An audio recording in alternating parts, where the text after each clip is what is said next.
Hello everyone, this is Direwolf20, and I'm back in my test world, ready to spotlight Xycraft. Yep, it's about time we got a spotlight together for Xycraft. Soren is one of those guys who's really picky about his mod, and he wants everything kind of lined up. He didn't even want me to make this spotlight yet. He said, I still have so much to add. I said, well dude, we got to get this thing spotlighted so people know about it, start checking it out, and then they'll know, like, what cool stuff is coming down the line. So, I need to show you guys Xycraft. There's a ton of stuff added already, and there's a lot more to come. They have so much planned for this mod, it's kind of hard to believe. But they've already got a really good start and a lot of the foundation put in. So I'm going to show you guys all the different blocks that have already been added to Xycraft, along with some of the very basic machines that have just started to come out.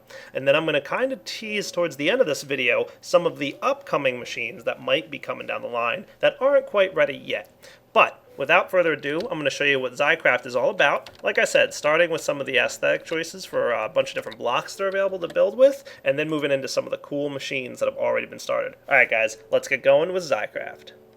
Alright guys, so like any mod spotlight, I'm going to start off by showing you the world gen that's available in Xycraft. You've got several things. First off, you've got Xycorium ore. You can see here when I break it, you get blue Xycorium. And there's of course green and red and black and white Xycorium. Cool. Lots of good stuff. And just like, redstone, you've got like random chances for stuff to drop. Now that Xycorium can be used for all kinds of good stuff. One of the other things we get here is this stuff. It's called aluminum ore. And you can go ahead and smelt this into aluminum real easily. And the aluminum can be used for a bunch of different things. So we can take a look here and just see some of the options. First off, you can get aluminum blocks. You can also use it for some of the aesthetic blocks that are out there. And then finally, you can make cans out of them. So 4 aluminum equals a can. Pretty cool. You can also use it for one of the torches that's available here, but that's about it. You can also smelt it in an induction smelter with some glass to get some of the glass viewers, but that's not the only way to get glass viewers. We'll check those out in just a bit. So those are most of the world gen. Finally, here we've got crystals. Pretty cool. Crystals can be placed on the ground, and they can be placed kind of wherever you want. They have just like a neat looking little effect here. They also can be doing some damage to any players that get nearby. So this is actually a really cool feature of the crystals. It's one of the main functions right now. More things are going to be used with the crystals later on, but you can use this to create traps, which is pretty neat. So go ahead and place your crystals all along the ground here, and you can build a pretty nice mob trap that does damage to any mobs that get into it. Pretty cool. So those are the world gens that are available in Xycraft. Pretty good stuff. Now, these Xycorium here, the different colors, can be used to make a whole bunch of different blocks. And I'm going to go into showing you guys most of what they are available to you guys right now. Now, one of the things you can do with the Xycorium here is you can put 9 of them together to get a storage block, the blue Xycorium block. And of course, there's different colors for the different colors of blocks, so you can get a red one and stuff like that. That's one of the first functions available to it, and it makes some really nice looking blocks. So you can kind of see them here in the world. They have some really neat little particle effects kind of going on there, like a little bit of glowing aspect to them. But they don't really emit light, which is pretty good. So if we go ahead and set this to nighttime here, you'll see here that they're not really emitting light like a torch does, okay? So they are not light-emitting blocks, but they do glow, which makes for some really neat-looking builds. You can build some pretty cool stuff. So you can have like a really nice dark room, and you can keep it dark, but you can have these little glowing blocks in there, and it has a really kind of neat effect to it. Not bad at all. Now, the other function of these guys is to smelt them into furnace, and that will get you this stuff right here. It's called the green Xycoridite. So instead of Xycorium, you get Xycoridite. And these blocks, the little bricks here, or the ingots if you will, can be used for all kinds of stuff. You can get the same blocks that you can get right here, so the green Xycorium block. So the same storage block is available, but you can also get a bunch of other stuff, a ton of other stuff for that matter. There's loads of different things you can make here. Why don't I show you some of the blocks that are available right now, because they're really neat looking. So like I said, I'm going to pick some of these colors that are available to you. So first off, we've got bricks. Okay, bricks come in several different varieties, and of course you use the green Xycoridite with any kind of brick here to get your green Xycoridite brick. And you can have the blue and red colors as well. And they're just nice looking bricks. I mean, similar kind of effects that go on over here, but you've got them with the brick structure. So pretty cool looking, right? In addition to that, you get the plates. Now that's a similar build, but you have to have some obsidian in the center there. Okay, now the special thing about the plates are that they're creeper TNT resistant. So you can basically build these plates, and they are resistant to creepers and TNT. pretty nice looking, right? So that's just another structure that you can build with them. And it's just a neat little block with some really cool particle effects and stuff going on. And then we've got this stuff here, platforms, okay? Now platforms, you can see, are made with some aluminum and some iron, okay? And they're just, again, another cool looking block. And I'm just choosing one of the colors for each here, okay? So you get all these different, things in the different colors from Xycraft. And then finally, we've got the shield, okay? That requires some plates and even more iron. And this thing, again, just nifty looking block. And just like the first set there, okay, none of these blocks actually emit light, but they do kind of glow in the dark. So when you're hanging out in like a nice dark area, they look really cool. Pretty fancy. Now finally, we've got this stuff. It's called the structure. And what you do is you use any color of Xycraft and any bricks, and then you just have to put some color in the middle, so a dye. And you can see here you've got all the different colors of the structure. So you've got magenta and light blue and cyan. Oh, cyan's probably really cool looking. So you can see that. So basically, you can take any structures and dye it, or you can create it like this. And that gives you some colored structure stuff. So again, we've got this structure thing over here. Let's take a look at some of the different colors of structure that are available to you. Just again, really cool looking stuff.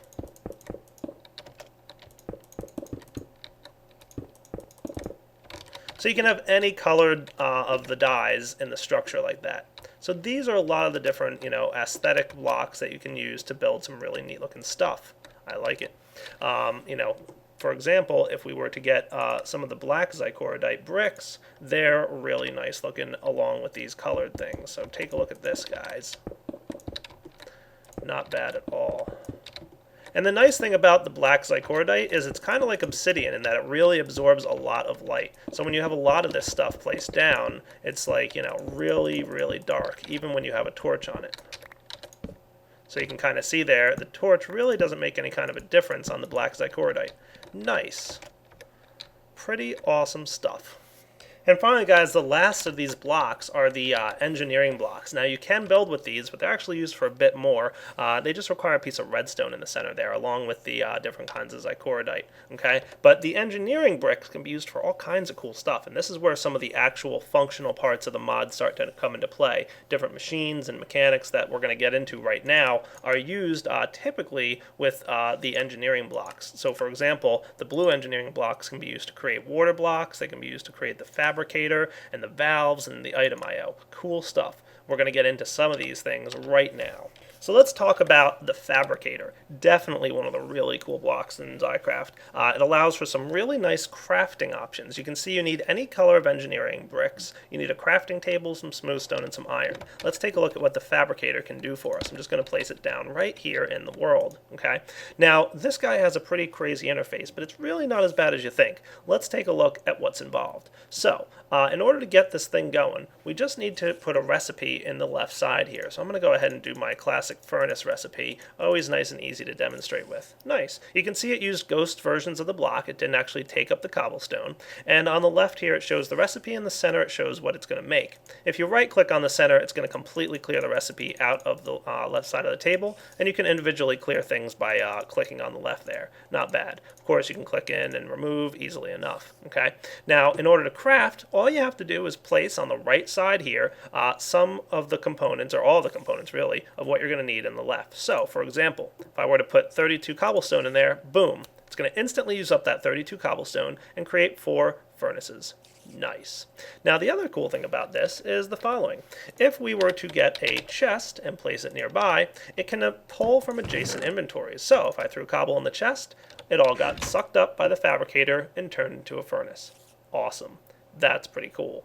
But it gets even better. So what I'm going to do is clear this guy out, and we're going to get ourselves another recipe for a chest. Okay. In order for you to easily put the recipe in the left-hand side here, you can simply look it up in NEI and hit the question mark, and boom, it instantly fills in on the left what your options are. So now when I throw some wooden planks in there, they'll all be turned into chests. How cool is that? Very. It makes it for some really nice ways to craft. So like those annoying recipes where you always have to like, real quick, like, click in like 8 times all around to get your wooden planks going. No big deal. Just look it up in NEI, hit the question mark, and then throw whatever resources you need at it, and boom, it'll craft for you. Really, really handy. Now, for more control over your crafting is this left-hand side. So there's actually 3 settings: auto low, auto high, and pulse. And they do exactly what you'd probably expect them to do. Auto low means that the fabricator will automatically craft whenever there's no redstone signal applied. However, if we were to get ourselves a lever and apply a redstone signal here, boom, it's going to turn off. What that means is that now when I throw the wooden planks in there, it's not going to craft because it's receiving a redstone signal. And you can tell the block even got a little bit darker. If we go ahead and hit the lever again, it removes the redstone signal and it crafts. Cool. Now the other thing that you guys might have just noticed is this nifty mechanic, is that it actually shows you on top of the fabricator the recipe that it's crafting. So that's what that little top grid right there is for. So if I throw a bunch of wooden planks in here, you'll actually see the pattern on top while it's crafting. How cool is that? So if we were, for example, to get a piston recipe in here, real easy to do, just do it like that, and we'll get ourselves some iron ingots and some redstone. There we go. And throw some cobble in there, and you'll see the pattern show up right there. Nice. Pretty quick, right? Now, the alternate here to the controlling is the auto high, which again will obviously only craft when it's receiving a redstone signal. So again, I'm going to throw the pattern in there for a chest, and you'll see here, oops, chest, that it's going to only craft when it receives a redstone signal. There we go. So I just flipped it real quick, and it was quick enough that it crafted all those chests real fast. Not bad, right? Finally, of course, we've got pulse mode, which means it will craft one of the items every time it receives a redstone signal, but only one. So flip it on, and you can see that it crafted one chest. Okay? Flip it on again. Even if we leave it on, it's only going to craft one chest. Every time it receives another redstone signal, it's going to craft another chest. Awesome. So that's the fabricator. Lots of cool stuff you can build. And just keep in mind, guys, really, really important here, the fabricator can use adjacent inventories to craft with. That includes other fabricators. So a good example of this is the electronic circuit from Industrial Craft. It requires copper cabling, redstone, and refined iron. And over here I've set up a fabricator that knows how to make copper cabling. So it's really easy. This fabricator can pull from this fabricator for its ingredients. So if I want to make some electronic circuits, I just got to dump all the components in there and watch what happens. Boom. Okay, so the copper cables were made over here, and then they were instantly turned into electronic circuits. How neat is that? Pretty awesome.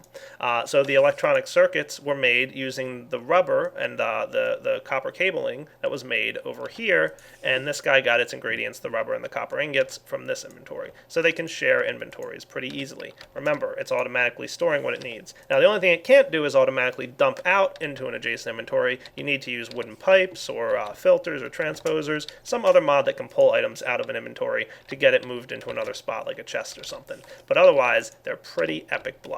So, fabricators will quickly become your friend, trust me. Alright guys, next up we've got some more functional blocks. The first one I want to show you is called Xycraft Water. You're going to need some blue engineering bricks and some water buckets here. You can see that. Any kind of water source will do. So anything that stores water will work. Okay. And the way this guy works is pretty nifty. You can use the water block, and it basically is a single block. It doesn't flow or anything like that, but it acts like a water source block would in the world. What do I mean by that? Well, let's get ourselves a bucket of lava. Okay, and I'm going to go ahead and dump that bucket of lava right next to this water source block. What's going to happen? Boom! Just like a water source block would, it turned the lava into obsidian. And just like a water block would do with a flowing block of lava, it's going to turn it into cobblestone. So this is a really nice and easy way to make a cobblestone generator. Simply place your water block right here, and boom, you're good to go. Not bad, right? Pretty spiffy. You can use this for all kinds of stuff. If you put it on a frame machine, it will ensure that anytime the frame moves past a lava lake, it'll turn that lava into obsidian for you. pretty cool idea. You can use it for a couple other things as well, but I can't show them to you until I get into some further parts of this mod. But keep in mind, I'll come back to this water block in just a minute. Next up, we've got Xycraft soil, requiring some green engineering brick, and any kind of sapling or anything along those lines, and a little piece of iron, okay? Now, this is a nifty block. It actually acts like any kind of tilled soil. So what you can plant on here is anything that can grow. So I can get some seeds or a sapling, for example, and I'm going to get myself some bone meal, just to make this a little bit easier to demonstrate. Let's put some seeds right here. Boom, look at that.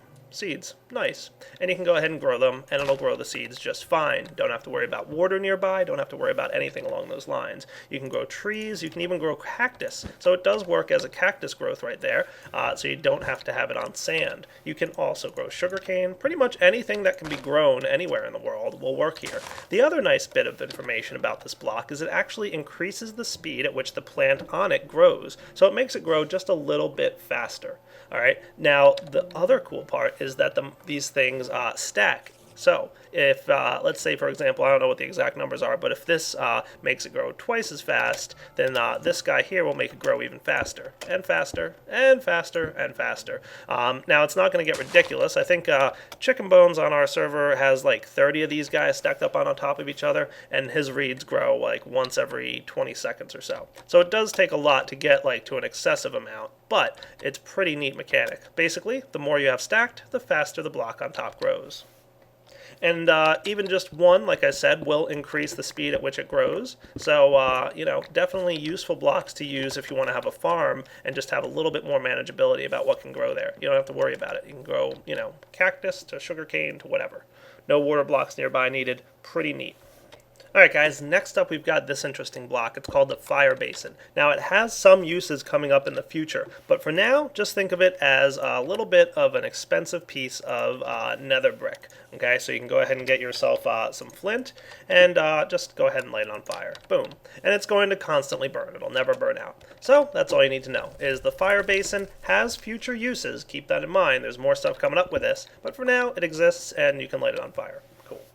Alright guys, next up is a brand new block. If you watch my multiplayer series, you've never seen this block before because it's relatively new. It's called the Liquid Void block. Pretty neat. Simply need some of those dark engineering bricks and an empty bucket. And what this does is it completely absorbs any water or liquid that touches it. Okay, so let's get ourselves a water source block, for example. Okay, just going to place it right here. Boom. Look what's happening. It's not allowing the water source block to touch it. All right, so it's completely stopping that from happening. Pretty nifty mechanic. Now, if I went ahead and placed the water source block on top here, look, it's completely getting removed from the world. What I could do, though, is something like this. How cool is that? So it prevents the water source block from touching any of its sides. So the inside there's no water source there's no water flowing in the middle, and there's no water source blocks that are allowed to go past the edges. Pretty nifty mechanic, huh? Now you can do the same thing with lava if you wanted to. So let's real quick try this out. Okay, let's get a lava source block. And just so I can do this real quick, I'm going to get a nice tool to break things a little faster. Okay, here goes nothing. You ready? Ta-da! So what's happening is the lava is trying to flow down, and it's completely being absorbed by the void here. So the void block prevents anything from happening. And this nifty little block can prevent any kind of liquid from flowing nearby. Not bad at all. I can come up with some pretty nifty ideas for this. Ha! Nifty. Oh, that is just cool looking. That is awesome. Finally, we've got the Xycraft ice. Requires a bit of snow in order to make this thing. What that guy does, well, what do you think it does? Boom. Turns any adjacent water block into ice, as you can see there. Pretty nifty. So I can think of a couple different ideas here. So what's happening is every time I break this block, it's turning into water, and then the water is instantly turning back into ice. How funny is that, huh? Oh, that is awesome. There we go. Once you break the block in the center there, you get your water source blocks back. Pretty cool, though. Not bad at all. All right, before we move on to some of the multi-block structures, there's a few more blocks I want to show you. First off, you've got Xycraft lights. You can see that there's any color of light available, and it's real simple. Just use some color in the middle, some redstone and glowstone, and any color of Xycraft brick. So the center block there tells you exactly what the color is, and you can see you got like purple, magenta, you got light blue, yellow, all kinds of cool bricks. And these guys are simply redstone-enabled lights. You can go ahead and I'll make it nighttime here. Okay, and simply apply a redstone signal to this block to make it start giving off light. Okay, cool. And they come in many different colored varieties, and they look awesome. Of course, removing the redstone signal turns them off. Not bad. And to go along with those are inverted lights. And those, of course, are simply the opposite of what these lights are. So they will be on by default, so I can get like the cyan one and the blue and green, sure, why not? And whenever they receive a redstone signal, they will turn themselves off. So they're nice and cool looking blocks. Nice. They, of course, do emit light, just like a lamp will, and they do a pretty good job. And one thing I want to note to you guys, any of these blocks that have this nifty, glowy pattern effect on it, so any of these blocks right here, will prevent mobs from spawning on them. So if you build an entire floor out of blocks along these lines, so like even this stuff right here, any of these blocks here, if you build a floor out of it and it's a completely dark room, no enemies will spawn. Important thing to note. Now I want to move on to showing you the glass viewer. Simply some glass around some iron gets you a glass viewer. This is awesome looking glass, okay? I'm just going to set it out here on top of this cobblestone to demonstrate how nice it looks. Now this black glass demonstrates what's called connected textures, and what it means is that anytime two pieces of glass connect, their textures merge and they come together to form almost pretty much no line in the middle there. That line's only showing up because I'm looking at the glass. It's the bounding box of the block. So you can see there that it completely connects the glass together. And you can connect this glass in many different ways, and it'll look really fancy. So once you've got the glass laid out like so, you can see that it's perfectly connected on all edges, and you can't see any borders around it, just around the outside edge. Now, of course, if you remove a piece of glass in the middle, that border will be shown, but now it's not anymore. Awesome.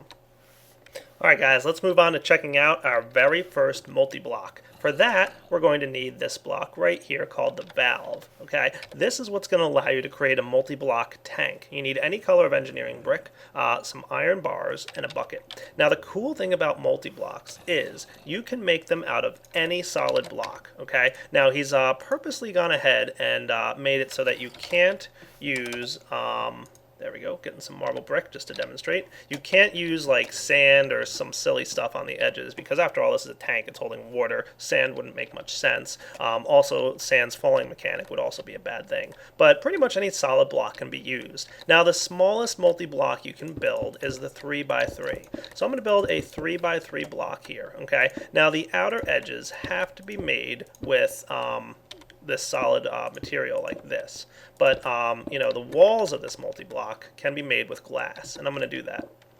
Okay, so any block can be used, any block at all, really. On the edges here, I'm going to fill in some glass right there. And then one of those edges, in order to get the multi-block to form properly, needs to be made with the valve. Okay, when you're ready, okay, once everything is set up properly and you've got the block ready to go, you right-click on the valve. Boom. Those blue lines that form over your multi-block are the indication that it just turned into a multi-block structure. And when you mouse over it, you can see those blue lines show up again. So anytime you're looking at the multi-block, those blue lines show up. Anytime you're not looking at it, they don't. Okay? Pretty cool. That indicates that it's a multi-block structure and it can be interacted with simply by right-clicking on it anywhere. This is a multi-tank capable of holding 16,000 millibuckets, otherwise known as 16 buckets of water. Okay? So it can hold any liquid, really. You can put any liquid you want in there, from fuel to lava to oil to honey to water, whatever you want. Okay, and it's real easy to interact with. Now if you want, you can interact with using these slots right here. So if we get a water bucket, we can just place it in there and you'll see it'll instantly suck that water bucket up and it stores a little bit of water in there. Cool. And we can see the water rendering inside the tank because we used glass viewers on the edge. Awesome. And now if I were to get myself some more water, so let's get some water cans and throw them in there, you can see the water quickly fill up. Awesome. Now the data on this block is actually stored on the valve itself. So if you want, you can break the block here and then replace it. and then when you right click the valve again, it retains its information. However, if you break the valve block and then replace it and then reform it, it's going to lose the information it stored. So remember, it's stored on the valve block. So anytime you break a valve block, you might wind up losing some of the liquid inside the tank. Keep that in mind. But otherwise, you can really break and replace any block you want. You can make this out of cobblestone if you want, and you can really kind of do whatever. And right-clicking again reforms the tank, and you're good to go. How cool is that? Now, another feature of these tanks you can use with the water block. Remember, we showed you guys the Xycraft water, and this thing is pretty neat. If, for example, let's go ahead and put another valve block here. Boom. And I'm going to reform the tank. Nice. Now I've got a tank with 2 valve blocks on it, and you could really have as many as you want on here, and they can be connected to with all kinds of stuff. You can attach this water block here on the side, and one of the features of the water block is when it's connected to a multi-block tank, it's going to constantly fill it up with water. So we can see water slowly filling up in here. Not bad at all. So that's what this water source block does when activated on the side of a tank. It doesn't work for other mods or other things. It really only creates water like that for the Xycraft tanks, the multi-block tanks, but it's a neat mechanic. Now, as for interacting with this liquid in here, just like you would with any other mod. So, for example, I can put some wood and waterproof pipes on here and connect this guy straight over to here, where I'll have it set up with a tank. Okay, just one of the vanilla Buildcraft tanks. Pretty cool. This will also work with any kind of tank, really. Let's go ahead and put an autarkic gate on there and just set it, redstone signal off, energy pulse. And boom, it should be able to start pulling that water out of the tank and sending it through the Buildcraft pipes. Not bad. You can do the same thing with liquid ducts and kind of anything that you're used to using with this whole system here. So if I were to get myself some liquid ducts, and probably even want a wrench for this. And you'll note that the liquid ducts only attach to the valve, okay? So that's an important thing to remember. There we go. And water can be pumped out easily. And this thing, like I said, can store any liquids, honey, whatever you want. And this, guys, is pretty much the largest structure you can build for a multi-tank. It goes, the smallest one is 3x3 because it needs at least one empty space in the middle. And this one is pretty much the largest you can get. It's a 12x12. You're going to need at least the valve here to get connected up. And then, of course, just like normal, you right-click and boom, it forms the structure. So 12x12 being the largest you can make. And that can store about 14,400 buckets of water or something like that. I might have misjudged this. I think I might have made it 11. Let's see. Yeah, I only made it 11 high, but you get the point, right? Like 12x12x12 is the largest you can get. And of course, we can go ahead and throw the Xycraft water block on the side here, and it'll start filling up. Nice. Look at that. It's going. Cool. Now, if you want this to fill up faster, you can have more valve tanks, right? So some more of these valve guys, okay, just like this. And then we just need some more of those water blocks, okay? So form the tank and connect up some more Xycraft water, and you'll note it's filling up that much faster now. Cool. So we've got some good stuff going there. Now, if we wanted to, we could also add another item here called the item IO. So let's take a look at the item IO and what that does. Now, before we get into what the item IO does, I want you to know something very important about these liquid blocks. They are very intelligent about where water exists in the tank. So let me show you what I mean by that. I'm going to get myself some liquid ducts here, okay? And I'm going to hook the liquid ducts over on the side, okay? And I'm going to place the liquid duct on this side right here. All right. So what do you think is going to happen if I go ahead and tell this thing to start pumping out some water? Well, let's take a look. I'm going to get myself a wrench, and we're going to knock this guy out and say, hey, start pumping water out of this thing, would you?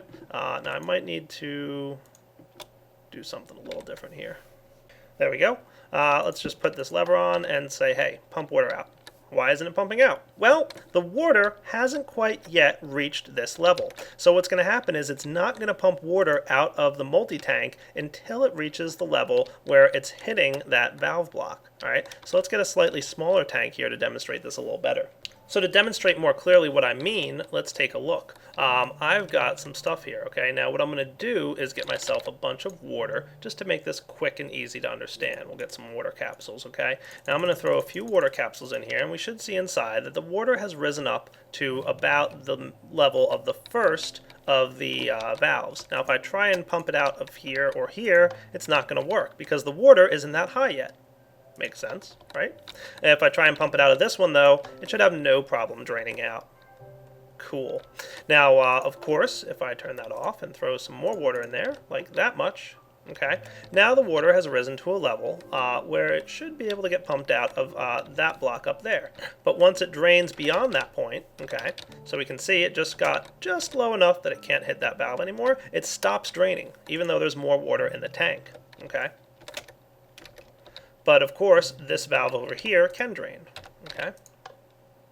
So it makes perfect sense. It's just different from what you guys probably are used to. Just keep that in mind because that's an important mechanic. The reason that's an important mechanic is a block. I'm going to skip the item IO for a minute. I'm going to show you this other guy. Alright, so this block here is called the liquid detector, and what it can do is detect liquid and emit a redstone signal when appropriate. So I'm going to go ahead and build that, and I'm going to initialize the tank by right-clicking the valve. There we go. You can see the tank is empty. And I just grabbed some basic white lamps to demonstrate this, okay? What I'm going to do is have the multi-tank, I'm just going to put one bucket of water in there, and you can see immediately the bottom lamp turned on. That's because the water level has reached a point where it's touching that liquid detector right there. Now if we throw just a few more buckets of water in there, you can see it's now risen up to that level and it's now able to hit that thing. So nice. When we fill it up past to the third, you can see now it's hitting that third liquid detector up there and it's emitting a redstone signal up that high. So these tanks are intelligent about their size. They can emit redstone signals and only emit water based on the amount of liquid inside. A pretty neat mechanic, really. Next up, I want to show you guys this block, the item IO. Again, interacting with tanks. Okay, the way this thing works is pretty awesome. Simply initialize your tank with the item IO, and then you'll note that the item IO is currently white, and we can look in here and see that it's currently nothing fancy. However, if we shift right-click with an empty hand, it'll turn the item IO to blue. And when we open up the interface on the tank, this slot becomes blue. Interesting. Again, we can shift right click and it turns orange, and this slot turns orange. Ooh, I'm liking this. Shift right click again and it turns back to white. So what does this mean? Well, alright, let's see. Basically, we can interact with this item to transfer items in and out of the multi-tank. So you can't put items into the valve. You can only transfer liquids using some kind of liquid pipe. But if you've got like, Buildcraft installed or whatever, you can go ahead and put pipes in here and it'll transfer items out. So let's try this out. So for example, if I put a chest adjacent to an orange one of these things, okay, and I place a can in here, notice that the can disappeared. Where'd it go? Well, let's put some in there. Where are they all going? They're, of course, outputting into the chest. Awesome. How cool is that? So that's what the orange one does, okay? Now let's take a look at the blue side. So the blue side, of course, puts items into this slot. So if I were to, for example, pump some empty cans into that with the blue side, it's going to put the empty cans right here, and then they're immediately going to be filled with water, and you can see the water is getting little, fluctuations going on in there, and then they're automatically output into this chest. How cool. Yeah, pretty awesome. And then finally, if we have one that's just white, let's try that out, and I'll show you a really cool trick that you can do with these item IOs coming up right now. I'm going to leave it in white mode. Now you might be familiar with some recipes and some mods which require a bucket of water. For example, the 10K coolant cell from Industrial Craft requires a bucket of water surrounded by some tin. So I put that recipe in the Fabricator. Then I placed a bucket of water in the multi-tank with the item IO set in white mode. In white mode it can both input and export the item. So here's a neat trick. You ready for this? Is the Fabricator can use adjacent inventories. Well, this adjacent inventory has a water bucket in it, right? The multi-tank can constantly refill that water bucket for you. So all I got to do is throw some tin in here and boom, it's going to instantly craft all those things, constantly reusing the water bucket. And every time I pull a 10K coolant cell out of here, it's going to keep going and use up all the tin that I gave it. Awesome. And finally, I want to show you guys one more aspect of multi-tanks. I've actually got this valve block right here is sharing between that tank, and once I initialize this tank right here, it'll share again. So let's go ahead and set this up by just initializing this tank. Okay, so that valve is in between this tank and what will eventually be this tank. Boom. Because it's in between, it's going to perfectly balance out the liquid in both. So this guy has 16,523, this guy has 33044. That's because this guy's a wider tank, so it keeps the level in terms of height the same, not the same number of buckets. So this tank is a little bit wider, so it has 2 blocks in the center, where this one only has 1, but because there's a valve in between them, it keeps them balanced in terms of the height level of the water. Awesome. And I think that about shows you guys all the cool stuff you can do with tanks. Now this is one of the very first multi-blocks in Xycraft, and I had to spend so much time covering all the different functions that you can do with them. It's really pretty expansive how much multi-block tanks can do. Alright guys, that about wraps up the spotlight for Xycraft in terms of everything that's available in the public release. But just to whet your appetite a little bit, I want to show you some nifty items that are not available in the public release, but because I have the beta, I have access to play with them a little bit. So apologies if this makes you angry that you get to see these things but don't play with them yet. But it's a really cool mechanic that I want to show you, and just to kind of get you excited about some of the upcoming features. It's the power system in Xycraft, and here it is right here. Let's talk about how to do stuff and how to play with it. Just keep in mind, though, that these blocks and items are not available in the public release. So there's a couple things you're going to need eventually down the line once these are craftable. This is called the Xynergy post, and you can see there's no crafting recipe for any of these. These guys are called power cores, and there's a bunch of different types of power cores, different classes of power, so low, medium, and high, and then different subclasses, radial, penetrating, long range, that kind of thing. They're all going to have different mechanics, and I'm going to show you what it's going to look like when you apply power to them because it's really awesome. This is a low-powered module. These modules will all connect and they will balance the power between them. Okay, so we've got a bunch of different modules here. These ones, the normal modules, can only connect in a straight line, while this module here happens to be one of type radial, which is, there it is, radial. Okay, and what that means is it doesn't have to be a straight line, it can kind of connect to a longer distance away.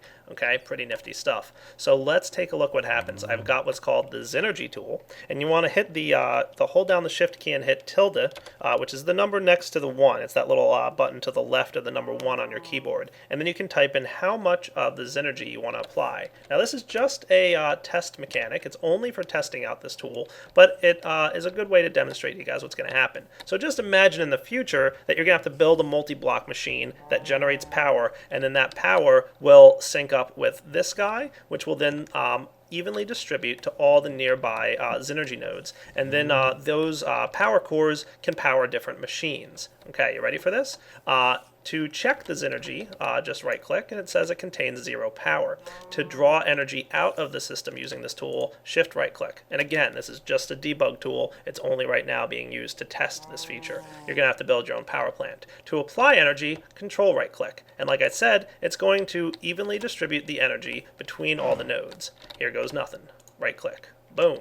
Alright, it just applied power to the nodes, and the power is evenly syncing between the different nodes. Now these nodes, the 3 here, all happen to be low power. I think this one might be the medium power one. I'm not positive. It might be the low or the medium power of the radial. So you can see this guy can't connect to this guy because he's not a radial node, but this one is radial and he was able to connect to these. And these are higher powered nodes, okay?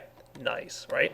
And I'm going to control right click and apply a little bit more power. Now you can see I applied 20 power. It only sent 1 packet of energy to its nearby high powered friend, or when I applied 20 power here, it was only able to apply 11 and it sent many packets. That's because these are lower lower modules and these guys are higher powered modules. Okay, so as I apply a bunch of packets here, you'll see that the high powered modules actually are more red in color. Okay, so this is, I think, a high, and this one might be medium, which is why he's purple. Okay, so medium, high, and these 3 are low. Pretty cool, right? So as you use power here, it's going to simply, evenly distribute all the power. So as I start drawing power out of the system, it's going to redistribute all the power. And just be careful when you're standing in the line of these, because they can hurt you a little bit. Of course, the higher the power that's being transferred, the more pain you might endure. Ow. And with that, guys, I think it's time to wrap up the Xycraft Spotlight. Like I said, power system not implemented yet, but it's well on its way, and I keep bugging Soren because I can't wait to play with these awesome little gadgets. The generator is really cool looking, and I'll show you that hopefully in the next Spotlight. once it's ready to be made. But for now, you've got multi-blocks, you've got glass viewers, you've got the Fabricator, you've got all kinds of cool stuff to play with. And definitely look forward to some of the upcoming features of this mod, because there's even more cool stuff coming down the line that I'm not allowed to tell you about yet. So, Direwolf20 signing off on the Xycraft Spotlight. Hope you guys enjoyed checking it out. Definitely worth a download if you haven't already. And it's definitely already part of the Direwolf20 mod pack, and it will be updated pretty soon to the newest version that includes all these multi-blocks and cool things. Alright guys, take it easy.